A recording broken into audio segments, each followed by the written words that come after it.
नमस्कार मित्रों, पीसीएस पाठशाला में आप सभी का स्वागत है। भारत समाचार के एंकर के द्वारा यहाँ पर सतीश द्विवेदी जो शिक्षा मंत्री हैं उनसे प्रश्न किया गया और बहुत सारे प्रश्न किए गए जिसका उन्होंने जवाब दिया हुआ है। तो देखिए, यूपी सरकार में मंत्री सतीश द्विवेदी जी का बयान था। 69,000 शिक्षक भर्ती मामले से संबंधी जब जानकारी पूछी गई तो उन्होंने कहा कि हाँ, 69,000 शिक्षक भर्ती का मामला हमारे संज्ञान में है, क्योंकि हमने बहुत ही अच्छी तरह से भर्ती किया हुआ है। लाखों पद हमने भरा हुआ है, प्रदेश के नौजवानों को नौकरी दी हुई है। तो यह करके उन्होंने छाती ठोकी अपनी। फिर उन्होंने यह कहा, हालांकि भर्ती किस तरह से हुई है वह सब जग जाहिर है, आप भी जानते हैं, और कितनी अनियमितताएँ भी बरती गई हैं। यह कह रहे हैं बहुत अच्छी हम भर्ती किए हुए हैं, प्रदेश के नौजवानों को हमने रोज़गार दिया हुआ है, जबकि यह इन्होंने मान लिया है कि विसंगति किए हैं। तो यह भी इनको इस बात को इंक्लूड करना चाहिए कि हमने शिक्षक भर्ती मामला क्या है और विसंगति करके हमने भर्तियाँ किया हुआ है, यह भी इनका हृदय जानता है और इन्होंने स्वीकार भी कर लिया है। हर अभ्यर्थी को रोजगार नहीं दे सकते। सतीश द्विवेदी जी ने, शिक्षा मंत्री सतीश द्विवेदी जी ने कहा है कि हम हर अभ्यर्थी को रोजगार नहीं दे सकते हैं। रोजगार किसे मिल रहा है, हर अभ्यर्थी को क्यों रोजगार मिलेगा? 3 अंक कॉमन देकर 18 हज़ार की भीड़ लगा दिया जाएगा। जो समान कटाव था पिछली बार जनरल ओबीसी का, उससे समान कटाव को असमान कर दिया गया। मतलब उसको ओबीसी को छूट देने का नियम नहीं है कटाव में, लेकिन उनको भी 6 से 7 नंबर छूट दिए गए। 3 नंबर कॉमन दिया गया, 18,000 लोगों की भीड़ लगाई गई। इस तरह से 50 से 60,000 लोगों की अधिक भीड़ कर दी गई। और अब यह बयान है कि हर अभ्यर्थी को रोजगार नहीं दिया जा सकता है। और फिर आप जानते हैं कि high school, inter, BA, BEd का मेरिट अकेडमिक जोड़ा जाता है।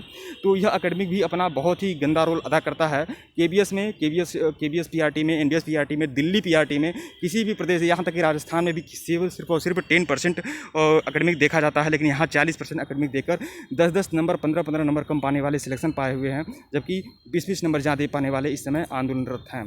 तो ये हर अभ्यर्थी को रोजगार नहीं देंगे, जिनका कम नंबर रहेगा उसी को रोजगार मिलेगा।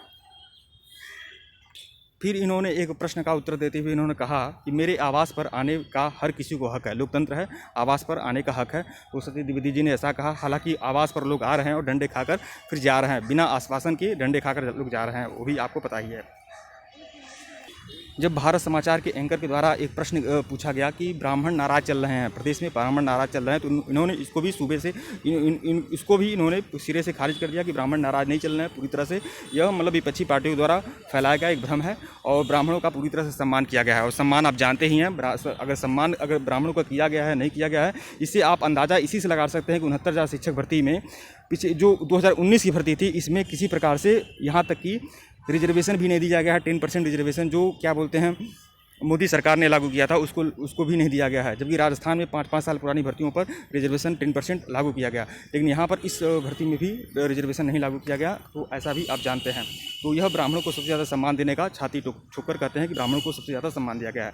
ब्राह्मणों को मंत्री और उप मुख्यमंत्री बनाया गया है, ऐसा सतीश द्विवेदी जी का बयान है। तो मंत्री बनकर कर क्या रहे हैं? जैसे आप भी ब्राह्मण हैं, अगर शिक्षा मंत्री बन गए हैं तो आपने ब्राह्मणों के लिए किया क्या है? उनका 10% जो संवैधानिक अधिकार है वह भी आपने नहीं दिया। अब आगे सब कुछ जानते हैं। यूपी में भर्ती प्रक्रिया भ्रष्टाचार नहीं हुआ है। देखिए, अभी कुछ दिन पहले उन्होंने कहा कि विसंगति हुई है, और अब यह शिक्षा मंत्री सतीश द्विवेदी जी ने पूरी तरह से कहा कि भ्रष्टाचार हुआ ही नहीं है। 2 दिन में इनकी राय बदल जाती है। कुछ दिन पहले इन्होंने कहा कि विसंगति हुई है, इसलिए हम 6,000 अलग सीटें दे रहे हैं, ये भी एक निश्चित वर्ग को दे रहे हैं। और यहाँ इन्होंने कहा कि किसी प्रकार की भ्रष्टाचार नहीं हुआ। 2 दिन में पूरा का पूरा बयान ही बदल जाता है। तो खैर, क्या बात, कोई बात नहीं है। यह एक बयान था शिक्षा मंत्री सतीश द्विवेदी जी का भारत समाचार में, जिसको मैंने यहाँ पर नोट डाउन करके आप लोगों को समझा दिया है। वीडियो को लाइक करिएगा, चैनल को सब्सक्राइब करिएगा, और हमारे शिक्षा मंत्री हैं, इनका सम्मान होना चाहिए। बहुत बहुत बढ़िया। अब मैं यही कह सकता हूँ, वीडियो को लाइक और चैनल को सब्सक्राइब करिएगा, शेयर जरूर करिएगा। धन्यवाद। वैसे हम लोग उम्मीद में हैं, हम सभी लोग उम्मीद में हैं कि कम से कम 22-23 हज़ार सीटें जो हैं उसका समायोजन होना चाहिए, और किसी भी वर्ग के साथ किसी प्रकार का दुर्व्यवहार नहीं होना चाहिए, किसी भी वर्ग के साथ अन्याय नहीं होना चाहिए, चाहे जनरल हो, ओबीसी हो, एससी भाई हो, किसी के साथ अन्याय नहीं होना चाहिए। और सरकार ने पूरी तरह से लड़ाने बढ़ाने वाला कार्य ही कर दिया है कि 6,000 सीटें एक निश्चित एक तरफा देकर यह कहीं ना कहीं फूट डालने का कार्य किया गया है। ठीक है मित्रों, वीडियो को लाइक और चैनल को सब्सक्राइब करिएगा। हम सरकार पर विश्वास करते हैं। जो भी 22,000 शिक्षक भर्ती वाले जो भी हैं, 22,000 के समायोजन की बात जो भी लोग कर रहे हैं, वह गवर्नमेंट में विश्वास करते हैं कि सरकार बहुत जल्द कुछ न कुछ अच्छा निर्णय लेगी। वीडियो को लाइक और चैनल को सब्सक्राइब करिएगा। धन्यवाद आप लोग को।